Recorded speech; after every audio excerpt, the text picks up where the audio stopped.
In this video, I'm going to demonstrate how to create untyped data sets at runtime.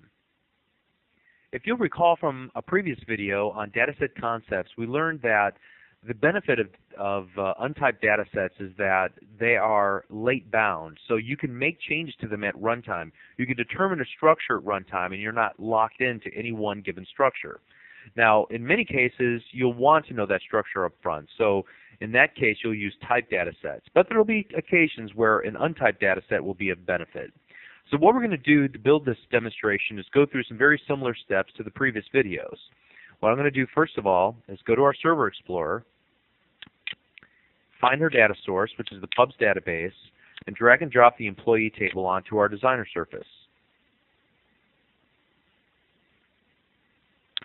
After just a moment, we'll select our SQL Data Adapter, and then we'll get to our Properties window.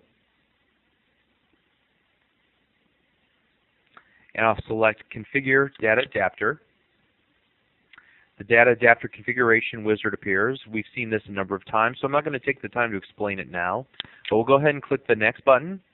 We'll select our data connection. We'll use SQL statements for this demo. That looks great. We'll select everything from the employee table.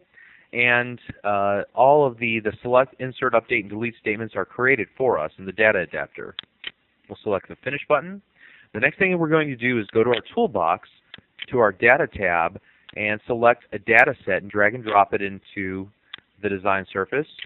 It'll ask us if we want to create a data set, and by default it'll select Type Data Set. But what we want to do is select an untyped data set and select OK. The next thing I want to do is go to my Properties window and change the name of our data set to DS Employee. Now I want to add two controls. I'm going to go to Windows Forms and select a button which we'll put in the lower right hand corner. And then I'm going to also select a data grid and plop that on our form right there. And we're not going to do any binding because, again, it won't really help us. We don't know what our data set looks like at this point. So I'm going to click on the design surface on the form to get to the form load. And I'm going to cut and paste some code in here to create the columns for our data table dynamically, and then also fill the data set from the SQL Data Adapter and bind the data grid.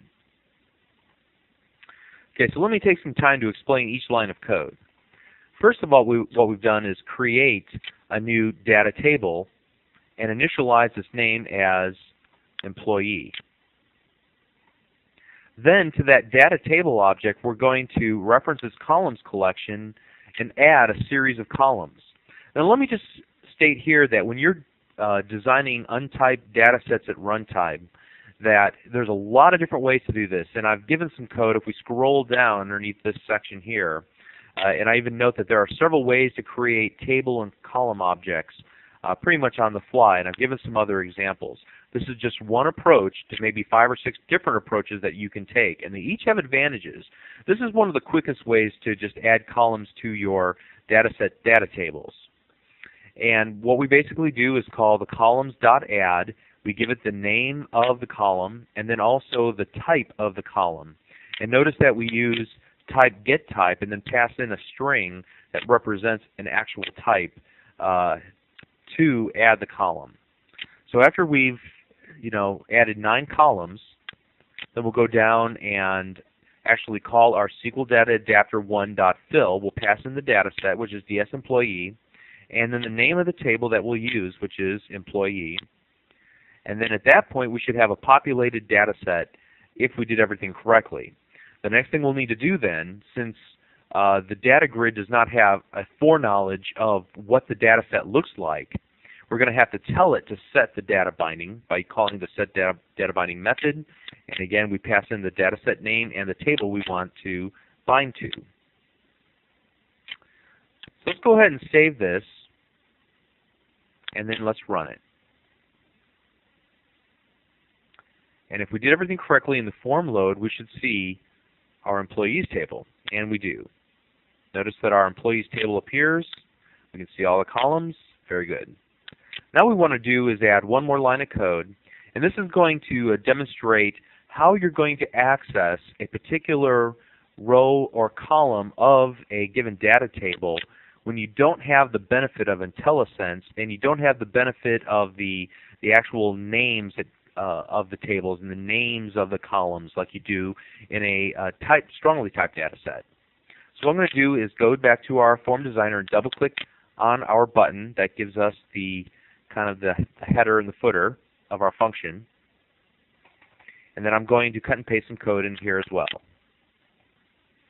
And I didn't paste the entire line of code because I want to show you what happens as we try to reference the first name of the first row in the first column, or I'm sorry, just the first name column of the first row. So I'm going to have to type in the name of the data set, employee.tables collection, and I can reference it still by using the name of the tables collection. But unfortunately, I didn't get, if I were to click the dot, the name of the employees table doesn't appear.